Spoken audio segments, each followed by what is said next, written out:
दिसतंय का तुम्हाला मायक्रोसॉफ्ट वर्ड ओपन केलेलं?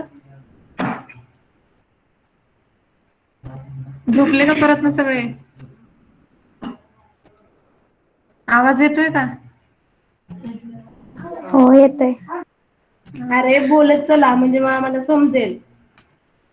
आज आपण रिव्ह्यू टॅब घेणार आहे. रिव्ह्यू टॅब मध्ये आपण ना पहिला आहे एखादं काय लिहिलं समजा,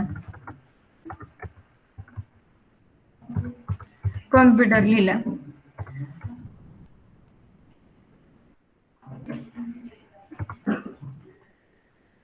समजा कॉम्प्युटर लिहायचंय आपल्याला, पण त्याचं स्पेलिंग आपण चुकवलं. तर ते इथे दाखवतं. याच्यावरती जायचं, स्पेलिंग चेक वरती जायचं. इथे रेड दाखवतं आपल्याला. तर ते इथे दाखवतं की कॉम्प्युटर असं अशा पद्धतीने तुम्ही लिहू शकता. त्याच्यावरती सिलेक्ट करायचं, चेंज म्हणायचं. मग ते ऑटोमॅटिक स्पेलिंग चेक करतं आणि प्रॉपर स्पेलिंग आहे ते लिहून टाकतं. त्याच प्रकारे कॉम्प्युटरमध्ये आता समजा एक आपल्याला ओटीच कॉम्प्युटर लिहायचंय, तर याच्यामध्ये जायचं, इथे सिलेक्ट करायचं किंवा क्लिक करायचं याच्यावरती. स्पेलिंग चेक वरती जायचं, करेक्ट आहे.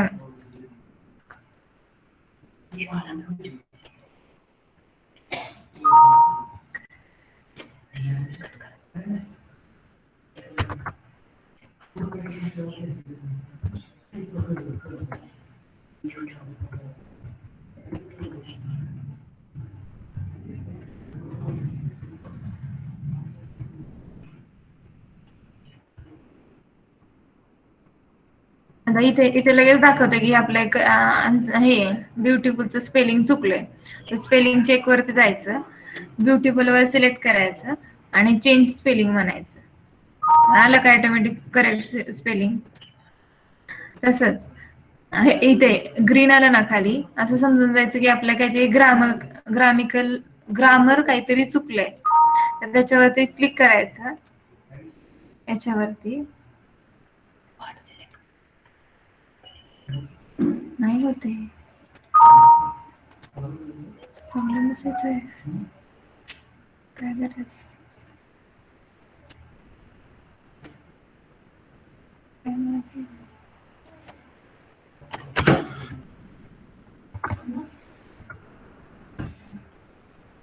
आवाज येतोय ना सगळ्यांना? हो. Yes ma'am.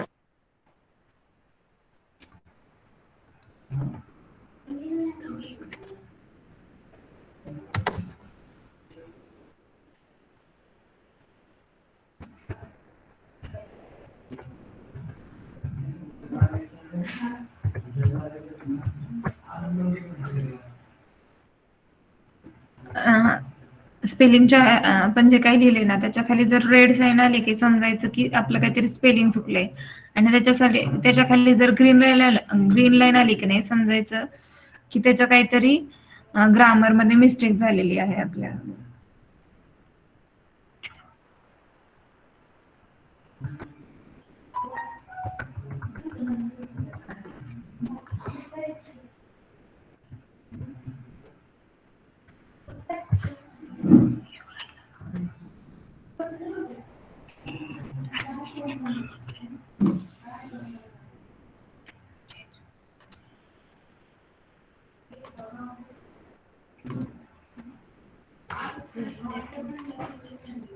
इथे क्लिक करायचं, इथे युआरच्या खाली ग्रीन आलं ना, तर काय करायचं, त्या ऑटोमॅटिक ग्रामर मध्ये काही मिस्टेक असेल ना तर ते सांगतं. त्याच्यामुळे यू आर करायचं, इथे सिलेक्ट करायचं, ग्रामर मध्ये आहे आणि चेंज म्हणायचं.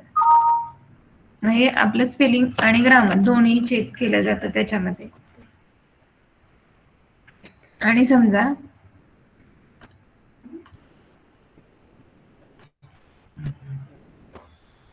कमी डेटा पाहिजे.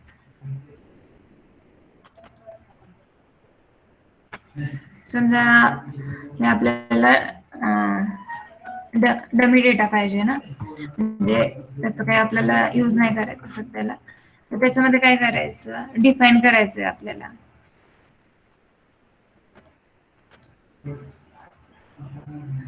काय होते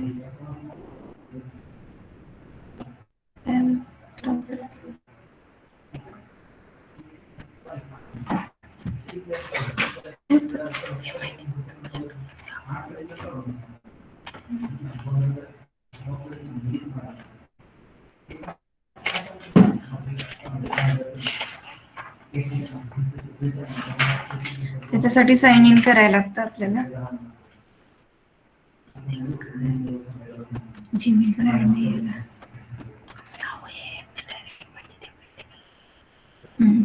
याच्यामध्ये काय होतं, समजा आपण इथे एखादा कीवर्ड आपल्याला डिफाईन करायचं आहे, तर त्यासाठी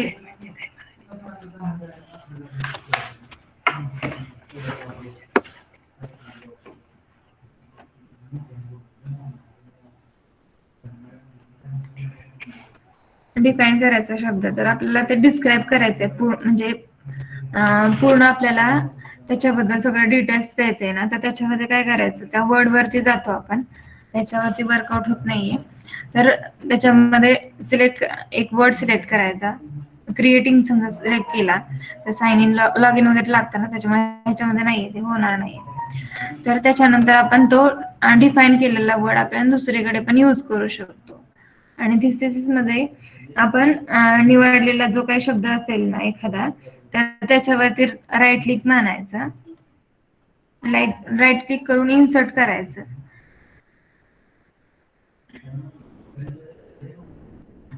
इन्सर्ट करायचं आणि डॉक्युमेंट मध्ये काही बदल असेल ना, तर आपण ऑटोमॅटिक तिथे करू शकतो. आणि त्यानंतर डबल इन्सर्ट वर क्लिक करायचं, म्हणजे डॉक्युमेंट मध्ये काय चेंज आता हा शब्द क्रिएटिंग आहे, तर आपल्याला काय करायचं, ह्याला थिसिस करायचंय, तर ह्याच्यामध्ये सिलेक्ट करायचा अगोदर तो वर्ड. नंतर इथे समजा इथे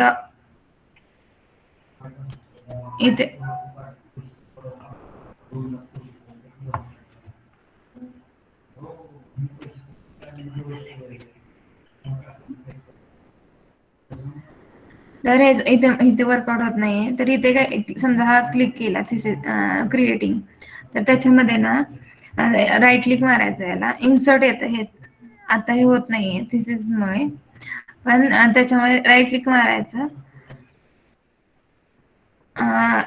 मारायचं, आणि जो आपल्याला चेंज करायचा आहे ना वर्ड, तो लिहून याच्यामध्ये करायचा. आणि तिथे इन्सर्ट एक बटन येतं, त्याच्यावरती क्लिक करायचं, म्हणजे डॉक्युमेंट मध्ये जिथे जिथे क्रिएटिंग हा शब्द आहे ना, तिथे ते तो आपण चेंज केलेला समथिंग जो काही शब्द असेल ना, तो प्रत्येक ठिकाणी चेंज होतो. हे डिफाईन आणि क्रिएटिंगचं आहे. आणि वर्ड काउंट मध्ये काय होतं, आता जेवढे काही वर्ड असतील ना आपले,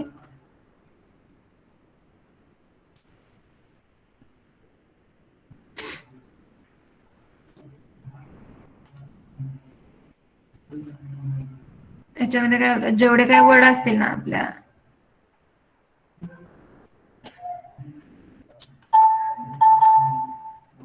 होत नाही,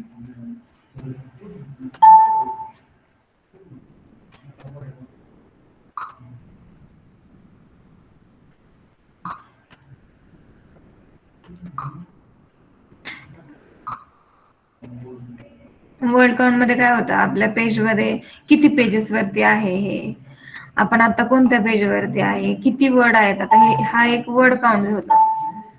नंतर किती कॅरेक्टर आहेत सगळे, त्याच्यामध्ये किती स्पेसेस आहेत, किती पॅराग्राफ आहेत, किती स्पेसेस पण घेतात, स्पेसेस आहेत किती, किती विदाउट स्पेसेस कॅरेक्टर आहेत, पॅराग्राफ किती लाईनचा हा प्रोग्राम आहे, हे सगळं ह्याच्यामध्ये डिफाईन केलं जातं. आता ट्रान्सलेट मध्ये ना आपण इथे आपण लँग्वेज सिलेक्ट करू शकतो, कोणतीही जी की MS वर्ड मध्ये यूज केलेली आहे, म्हणजे आपल्याला जी लँग्वेज हवी आहे ना ती घेऊ शकतो याच्यामध्ये. पण आता आपल्याला हीच लँग्वेज हवी ना, इंग्लिशची, त्याच्यामुळे ते सिलेक्ट नाही केली तरी चालेल, त्याला डायरेक्ट क्लोज करायचं. नंतर इथूनही आपण लँग्वेज घेऊ शकतो दुसऱ्या, कोणतेही जे मराठी वगैरे पण आता आपल्याकडे इन्स्टॉल नाहीये त्याच्यामुळे इंग्लिशच घ्यायची लँग्वेज. आता समजा ह्या लाईनला आपल्याला कमेंट द्यायचे, तर ह्याला सिलेक्ट करायचं, न्यू कमेंट म्हणायचं. आता इथे आलं का रेड मध्ये, इथे समजा आपण गुड लिहिलं आणि ह्याच्यावरती गेलं की नाही,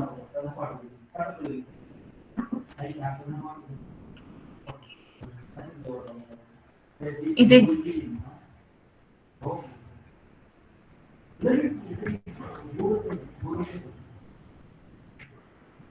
इथे गुड केली कमेंट, तर आता इथे इथे गेले की नाही, इथे गेले की त्याच्यावरती ऑटोमॅटिक कमेंट आली बघा गुड म्हणून. आणि आपल्याला ही कमेंट डिलीट करायची, अजून एक क्रिएट केली समजा,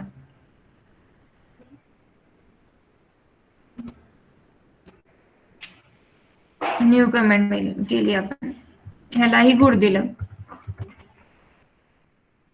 आणि एंटर करायचं गुड दिल्यानंतर. इथे गेले की नाही ऑटोमॅटिक त्याच्यावरती जी काय आपण रिसेंटली कमेंट दिली आहे ना ती त्याच्यामध्ये दिसते. प्रिव्हियस कोणती कमेंट होती, म्हणजे ह्याच्या अगोदर कोणती केली होती आपण कमेंट ती दिसते. नेक्स्ट त्याच्यानंतर त्याच्या म्हणजे पहिल्या कमेंट नंतर कोणती केली का आपण ती पण दिसते त्याच्यामध्ये, त्याची कमेंट दिसते काय आहे. नंतर शो कमेंट करता येतं आपल्याला, कोणी कोणी कशाबद्दल कमेंट केलेली आहे. नंतर डिलीट कमेंट, डिलीट मध्ये काय करू शकतो आपण, समजा आपल्याला ही कमेंट डिलीट करायची, तर इथे जायचं आणि डिलीट म्हणायचं, ही कमेंट डिलीट होते. सेम तसंच आपल्याला जर दुसरी पण कमेंट डिलीट करायची आहे तरी तसंही करू शकतो, किंवा आपल्याला सगळं जे काही अख्ख्या पेज मध्ये किंवा अख्ख्या वर्ड मध्ये कुठे आपल्याला डिलीट करायची ना कमेंट, तर डिलीट वरती सिलेक्ट करायचं, delete all comments in documents म्हणायचं, ऑल कमेंट्स त्यातून डिलीट होतात. ह्याच्यामध्ये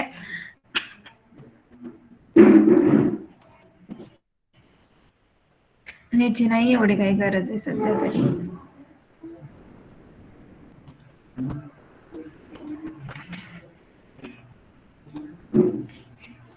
हॅलो, आवाज येतोय का तुम्हाला? Yes ma'am. समजतंय ना? Yes ma'am.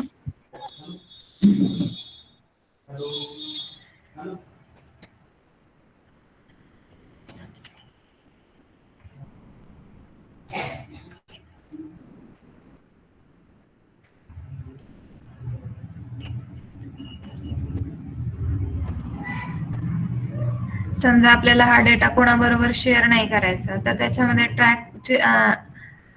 ट्रॅक चेंजेस म्हणायचं आणि लॉक म्हणायचं. ह्याला आपण पासवर्ड टाकू शकतो, म्हणजे हा आपला डेटा आहे ना कोणी एडिट पण नाही केला पाहिजे किंवा त्याच्यामध्ये काही चेंजेस नाहीत किंवा असं यासाठी आपण ट्रॅक चेंजेस वापरले जातात. नंतर सिंपल मेकअप,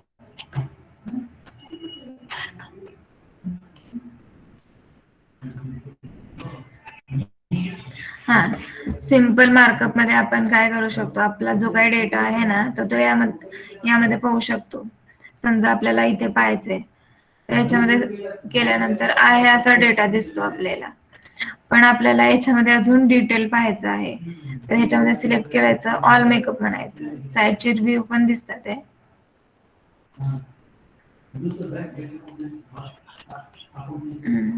ओरिजिनल जे काही असेल ते सगळं दिसलं जातं, कमेंट्स वगैरे. आता आपण सगळ्या कमेंट डिलीट केल्या त्याच्यामुळे काही दिसत नाही, बुलेट्स पॉइंट्स वगैरे सगळं हे शो केलं जातं ह्याच्यामध्ये.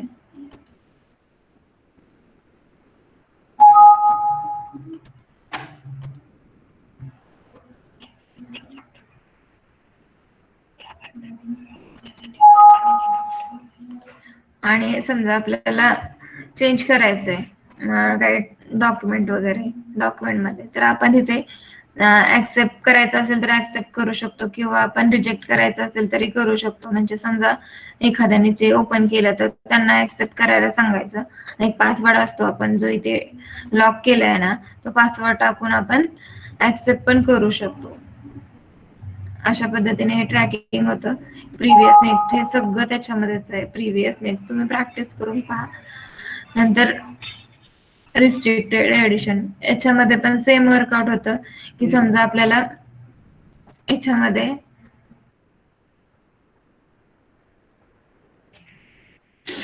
एखादा डेटा आपल्याला फॉर्मॅट करायचा आहे किंवा रिस्ट्रिक्टेड डेटामध्ये काही चेंज करायचं आहे, त्याच्यामध्ये आपण इथून चेंज करू शकतो काही चेंज करायचं असेल तरी.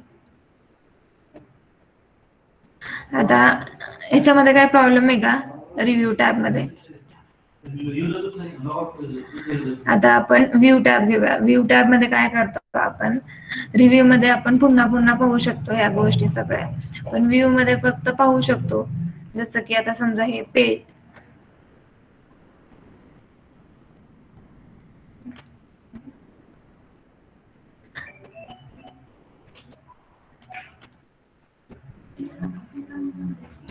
व्ह्यू मध्ये आपण हे सगळं डेटा पाहू शकतो. आता समजा आपल्याला रेड मोड मध्ये जायचंय, तो काय करतो, डेटा फक्त रेड मोड मध्ये जातो, रीड मोड करतो आपला सगळा डेटा, आणि याच्यामध्ये काही चेंजेस करायचे असतील ना, हे सगळं आपल्याला याच्यामध्ये दिसतं स्लाइड सारखं.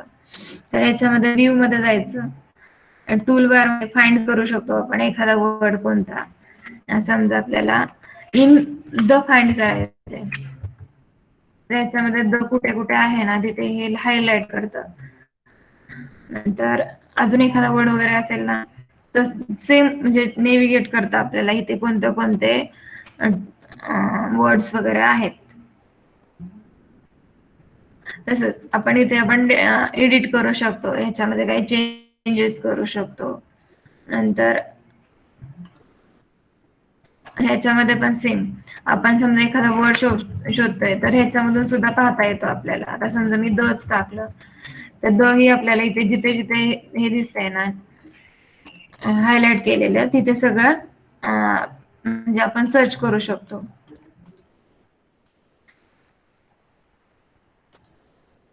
हे आपल्याला 2-3 पेज मध्ये पण पाहता येतं. प्रत्येकाचं कॉलम विथ नॅरो आता सगळ्या पेज मध्ये येतं. डिफॉल्ट आता हा 1, 2, 3 हे 3 पेज मध्ये दिसतं आपल्याला.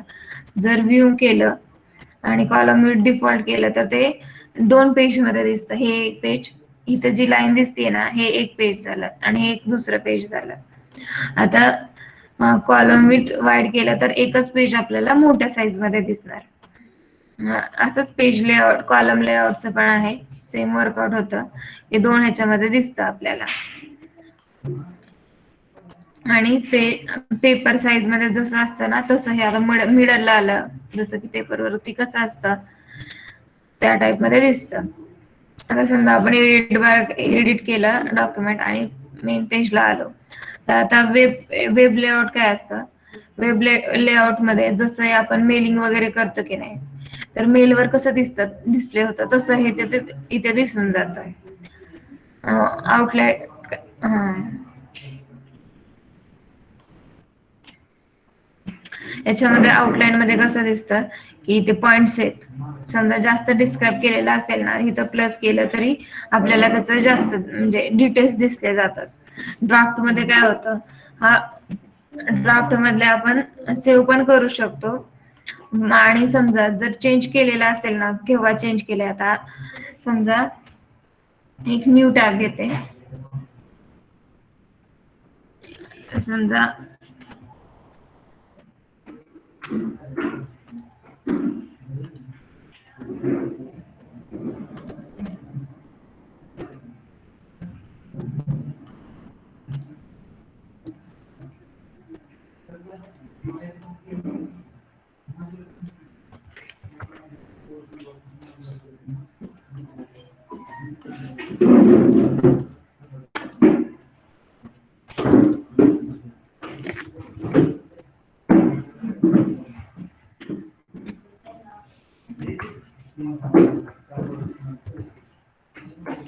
समजा आपण इथे काहीतरी टाईप केलंय आणि आपल्याला याच्यामध्ये पण इथे राईट क्लिक केलं ना, कॉन्फिगरेशनचं स्पेलिंग चुकलंय, त्याचं ग्रामॅटिकल काय मिस्टेक असतील ना, क्वेश्चन मार्क लिहायला, त्याचं स्पेलिंगच नाही अर्धवट आहे, तर इथे कळतं काय काय करता येण्यासारखं आहे. हे असंही आपण डायरेक्ट करू शकतो, रिव्ह्यू न यूज करताही तसे चेंजेस करू शकतो. आता व्ह्यू मध्ये ड्राफ्ट म्हणजे आता हा सेव्ह केलाय, आज माझं एवढंच झालंय, पण मी सेव्ह केलंय एक फाईल सेव्ह ॲज म्हणून, समजा डेस्कटॉपलाच ठेवली, ए नावाने सेव्ह केली. आणि आता मी काय केलं, हे कट केलं आणि नंतर कोणते काय म्हणतात त्याला, कोणतं पेज पाहिलंय ना, आता ह्याच्या पुढेच कंटिन्यू केलं. मी एक बुक घेतलंय लिहायला आणि ह्याच्या पुढेच मी असं कंटिन्यू केलं. तोही डेटा मला ड्राफ्ट मधून पाहता येतो की मी हा काल केलेला आहे आणि हा आज केलेला आहे, पण मी आज सगळंच एकाच पेजवर केले ना, त्यामुळे ते दिसणार नाही प्रॉपर. आता याच्यामध्ये रुलर, आपण समजा एखादं डॉक्युमेंट आहे, स्टार्ट कुठे नव्हतं वगैरे हे पाहण्यासाठी आपण इथे करू शकतो. थोडी साईज वगैरे पण ह्याची चेंज करू शकतो. समजा याच्यावरती क्लिक केलं आणि हा रुलर इथे थोडासा गेला, तर हा रुलर ऑटोमॅटिकली हा कवर्ड पुढे हे झाला, असा पुढे थोडस जागा ठेवून पुढे गेला, जो जिथे आपण स्केल मूव्ह करू म्हणजे पुढे ढकलतोय ना, तिथेपर्यंत तो तसाच जाणार पुढे. याच्यामध्ये तसं होतं. ग्रिड मध्ये आपला डेटा आहे ना, त्या एवढा डेटा आहे आपला, या पेजला जो लागतो ना, तो सगळा डेटा याच्यामध्ये दिसणार आपल्याला. म्हणजे याच्यामध्ये या डेटामध्ये एवढं पेज कव्हर झालंय असं.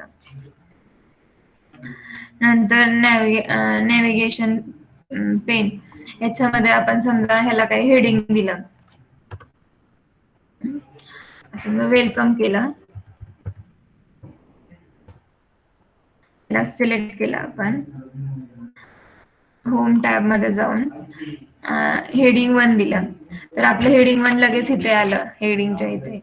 समजा आपल्याला सब हेडिंग द्यायचं एखादं, होम दिला,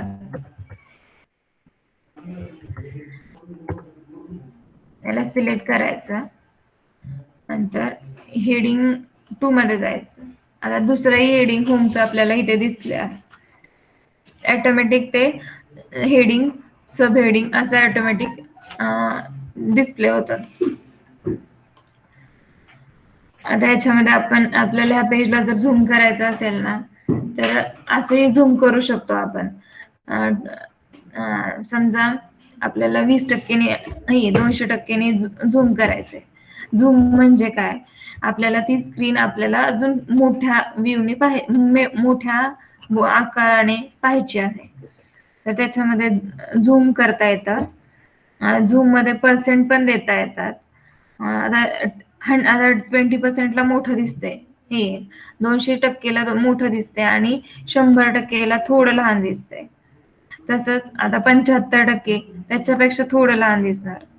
नंतर झूम केलं, आता समजा इथे आपण पण पर्सेंटेज टाकू शकतो. आता आपल्याला 69 टाकायचे, तसंही आपण टाकून त्याची साईज कमी होते. नंतर पेज विड्थ, आता पेजची विड्थ ऑटोमॅटिक म्हणजे पेजची साईज ऑटोमॅटिक वाढते आणि त्याचे फॉन्ट वगैरे सगळे आपल्याला मोठ्या ह्याच्यामध्ये दिसतात.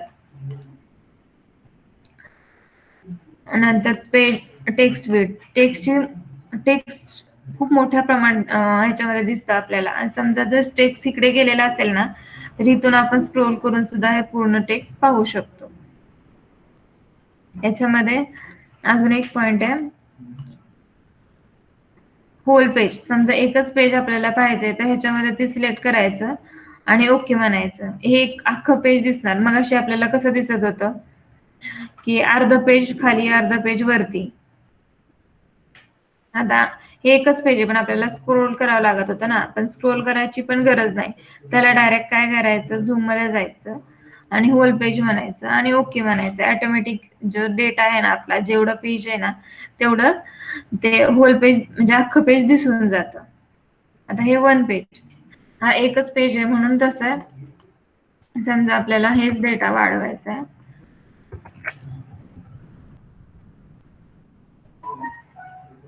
आता हा आपला डेटा 2 पेजच्या वर पुढे गेला ना, तर हे सिंगल पेज आपल्याला असं दिसणार. ज्या पेजवरती जायचं ते पेज असं दिसणार. मल्टिप्लेस आपल्याला साइड बाय साइड दिसणार, म्हणजे एकाच विंडोमध्ये एक साइड आपण एका वेळेस तिन्ही पेजेस पाहू शकतो.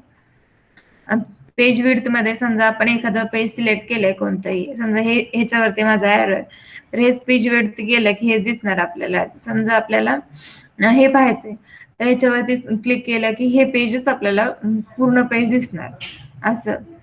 आता हे झूम मध्ये झालं. आता न्यू टॅब, समजा आपल्याला एक न्यू टॅब घ्यायचा आहे, न्यू विंडो घ्यायची आहे.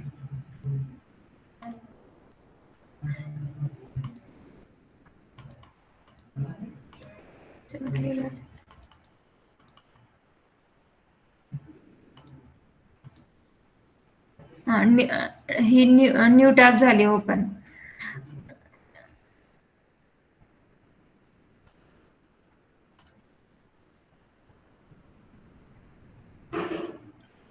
न्यू टॅब मध्ये हीच आपली जी काही आपण जी आता सध्या यूज करतोय ना, तीच डुप्लिकेट फाईल तयार होते आणि याच्यावरती आपण न्यू टॅबनी ऑपरेशन करू शकतो. आता समजा अरेंज विंडो आहेत, समजा आपल्या जेवढ्या काही विंडो ओपन आहेत ना वर्डच्या, त्या सगळ्या अरेंज केल्या जातात तिथे. समजा ही ओपन केलेली आहे, ही एक आहे, ही आहे. प्रत्येक पेज अरेंज केलं जातं एकाच विंडो मध्ये सगळं. म्हणजे समजा आपल्याला इथे पाहिजे, इथे पण आपण ज्या पेजवरती आपल्याला काही वर्कआउट काय काम करायचं असेल ना, तर त्या पेजला सिलेक्ट करायचं आणि आपण तिथे काही एडिट चेंजेस वगैरे सगळं करू शकतो. आता होम टॅब, डिझाईन टॅब, सगळे जे काय हवे आहेत ना ते सगळे आपल्याला यूज करता येतात इथून. आता स्प्लिट म्हणजे काय होतं, समजा आता हे प्रत्येक 5 विंडो आहेत, ही एक 2 हे 1 2 3 4 5. तर ह्या 5 मधल्या आपल्याला काय करायचं, आपल्याला एकच विंडो पाहायची आहे, तर ती स्प्लिट होते. ह्याच्यावरती काम करायचंय तर हीच आपल्याला क्लिक होते आणि ह्याच्यावरती वर्कआउट पूर्ण करता येतं आपल्याला असं.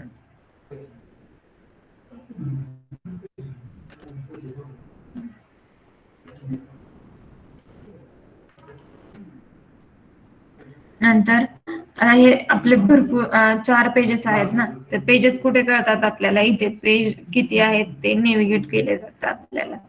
तर त्यामध्ये काय करायचं, आपल्याला समजा एक डेटा लिहायचा आहे आणि तोच डेटा आपल्याला नेक्स्ट पेज वरती लिहायचा आहे. तर काय करायचं, साइड बाय साइड व्ह्यू करायचं, 2 व्ह्यू. म्हणजे समजा हा जे आहे ना, हाच डेटा आपल्याला इथे टाईप करायचा आहे, तर आपण हा डेटा पाहून सुद्धा इथे टाईप करू शकतो. जसं की समजा इथे काय टाईप केलेलं आहे, होम वगैरे, इथे पण होम वगैरे असं आपण टाईप करू शकतो याच्यामध्ये.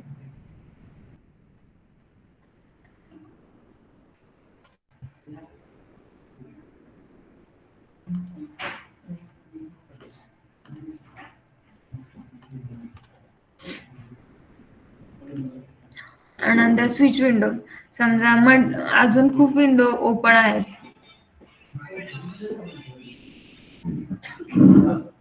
समजा ही एक विंडो ओपन आहे, तर त्याच्यामध्ये काय करतो, आता असं आपल्याला डायरेक्ट इथे न जाता स्विच विंडोने काय होतं, एक विंडोची दुसरी विंडो चेंज करता येते. आता आपण ए मध्ये आहे, ए नाव आहे ना आपल्या वर्डचं, जे की सेव्ह केलेले आहे आता चालू करंटला. तर त्याच्यामध्ये ना आपल्याला समजा प्रोजेक्ट विंडो मध्ये जायचंय, तर इथूनच डायरेक्ट क्लिक करायचं, आपल्याला ते विंडो डायरेक्ट दिसली जाते.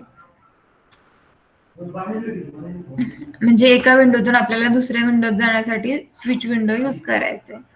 आता हा मायक्रो मध्ये काय मायक्रोचा मेन ऍडव्हान्टेजेस काय आहे, तर आपण जे काही शब्द जे काही शॉर्टकट वगैरे किंवा आपल्याला हे करता येतात ना,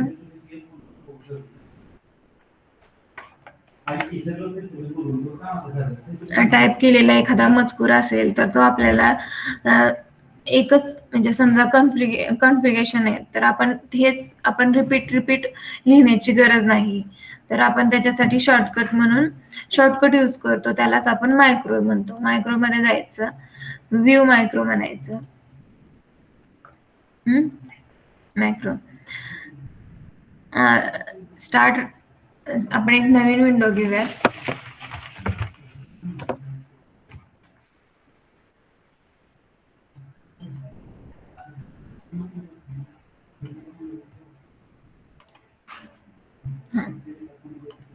याच्यामध्ये काय करू आपण आता एक मायक्रो घेऊयात, रेकॉर्ड मायक्रो म्हणायचं. एक मायक्रोचं नाव द्यायचं, एक मायक्रो 1 दिलं तरी चालेल. कीबोर्ड वरती क्लिक करायचं. मग इथे एक शॉर्टकट क्रिएट करायचा. आता मी कंट्रोल डी करते, अल्ट डी करते. कंट्रोलचा यूज नाही करायचा, कंट्रोल ह्याच्यामध्ये वर्कआउट होत नाही. अल्ट किंवा आपण दुसरे कोणतेही शॉर्टकट वगैरे यूज करू शकतो. त्याला असाइन करायचं, लगेच कॅन्सल करायचं. समजा आता इथे मी होम टॅब यूज केला, तर होम टॅब मध्ये इन्सर्ट टॅब यूज केला. इन्सर्ट टॅब मध्ये समजा मी एक टेबल घेतला, तर टेबलला मी काय केलं,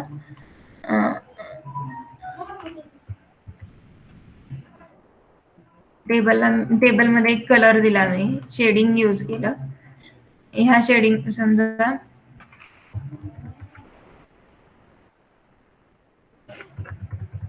तुम्हाला थोडस सिंपल मध्ये सांगते.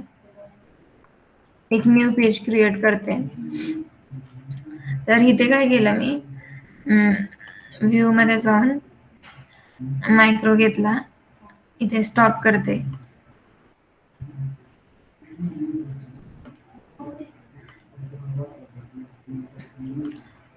रेकॉर्ड केलं, नंतर कीबोर्ड यूज केला मी शॉर्टकट साठी, त्याच्यामुळे अल्ट डी यूज केला मी. कोणताही आपण यूज करू शकतो जो आपल्याला सोपा पडेल तो.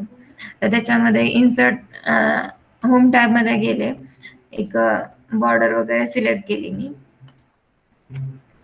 याला मी शेडिंग दिला.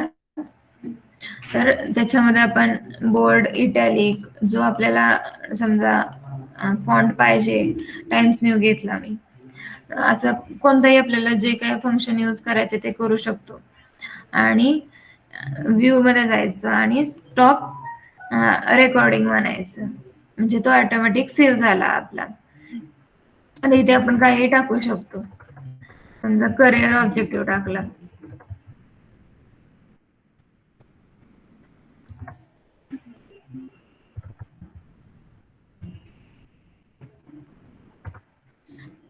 ह्याच्यामध्ये बघा, इटॅलिक पण आलं, अंडरलाईन पण आली, बोल्ड पण आलं आणि टाइम्स न्यू पण आलं. आता आपल्याला काय करायचंय, एक न्यू विंडो घ्यायची.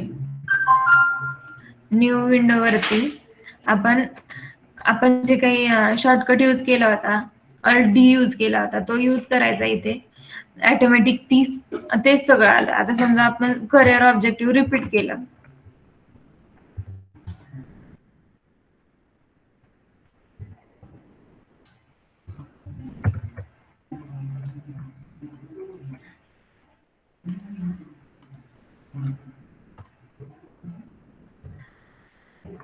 तर त्याच्यामध्ये हे ऑटोमॅटिक फॉन्ट जे हवे, टाइम्स न्यू आलं, बोल्ड आलं, इटॅलिक आलं, हे सगळे याच्यामध्ये यूज करू शकतो. म्हणजे आपण त्यामध्ये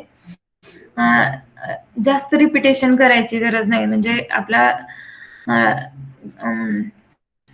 आता ही स्टाईल ठेवायची आपल्याला, तर आपण फक्त अल्ट आणि डी यूज करून पण प्रत्येक वेळेस यूज करू शकतो. याच्यामध्ये काय प्रॉब्लेम आहे का कोणाला?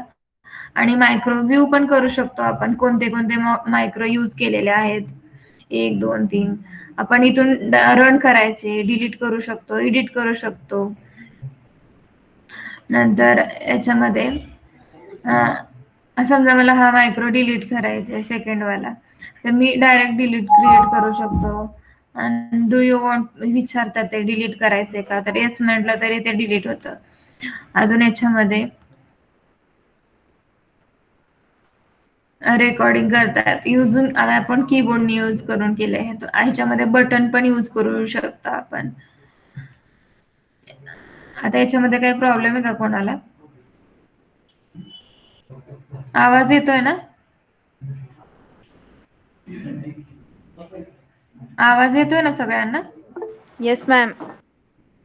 काही प्रॉब्लेम नाही ना याच्यामध्ये? क्वेश्चन नाही. विचारा काय. हा, संदीप, काही प्रॉब्लेम आहे का? नाही. काही प्रॉब्लेम आहे का म्हटलं? समजलं का सगळं? हो.